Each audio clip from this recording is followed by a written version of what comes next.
If you've ever stood in that gardening aisle, staring at a 40-pound bag of soil wondering if your back and your wallet will survive the trip to the car, I need you to stop right there. Because what I'm about to show you today is something your own grandmother probably did without even thinking twice, and once you see it, you are never going to look at store-bought soil the same way again. Stick with me, because by the end of this video, you'll know exactly why that bag of soil sitting in your shed right now might actually be doing more harm than good. Hello my green-thumbed friends, and welcome back to Evergreen Garden Tips, the home for every beginner gardener who wants a garden that thrives without breaking the bank. If this is your first time joining us, welcome, we are so happy to have you here. And if you're one of our regulars, welcome back. You already know we don't do fluff here, we do real, simple, tested tips that actually work. Today's topic is one that so many of you have been asking about, so grab your tea, get comfortable, and let's dig into this together. Before we get into it, if you find even one tip in this video helpful, all I ask is you tap that like button. It genuinely helps this little channel grow and reach more gardeners just like you. And if you haven't already, consider subscribing, because we post new tips every week that will save you both time and money in your garden. Now, let's get into it.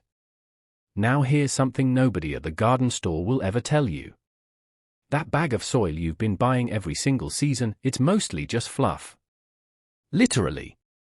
Peat moss, a little bark, some added chemicals to make it look rich and dark, and a price tag that keeps climbing every year. But the soil that actually grows the healthiest, most stubborn, most beautiful plants, it's not sitting on a shelf. It's sitting right in your backyard, and most of us have been throwing it away without even realizing it. Let me explain what I mean. Think about your grandmother, or maybe even your own mother. Did you ever see her buy bags of soil every spring? Probably not.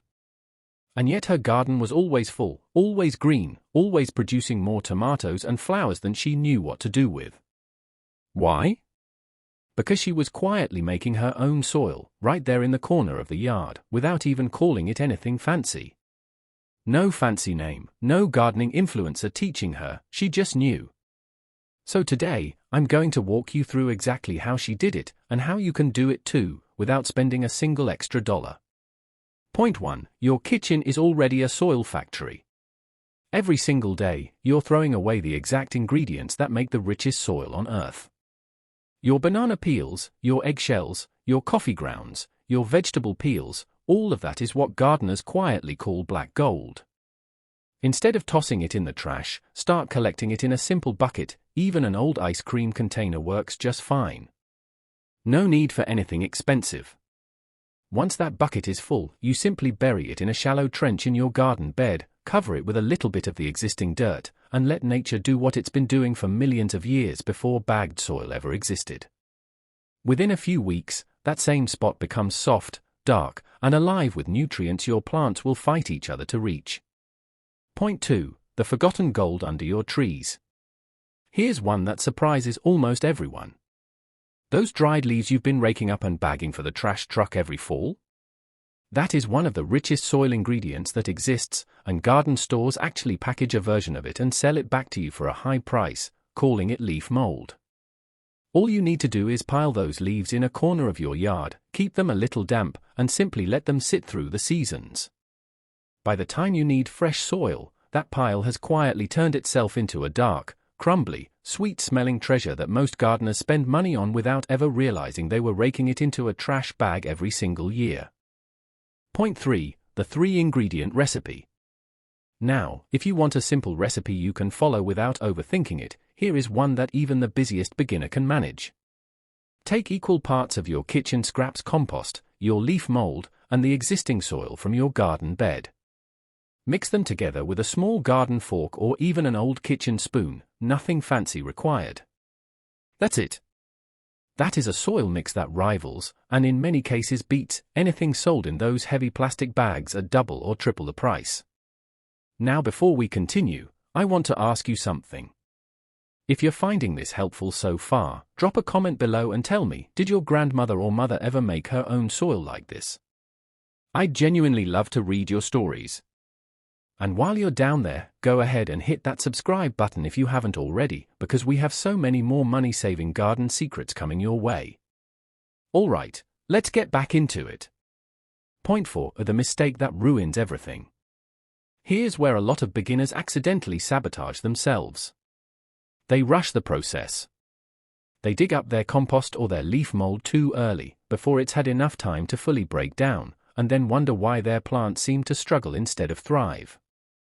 Patience is the real secret ingredient here.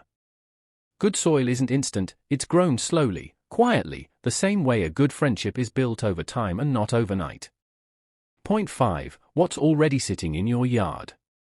If you have grass clippings, small twigs, or even old wilted flowers from a bouquet, don't throw them away either. All of these are different textures and nutrients to your homemade soil mix.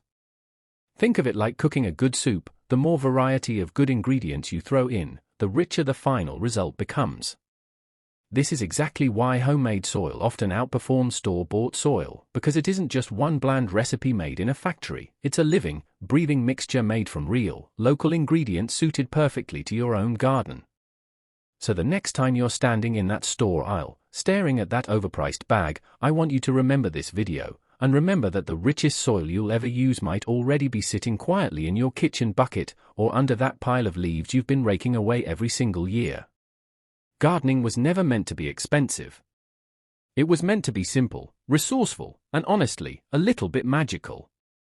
If this video helped you see your garden a little differently today, give it a like, leave a comment telling me which tip you're going to try first, and subscribe to Evergreen Garden Tips so you never miss another simple, budget-friendly gardening secret.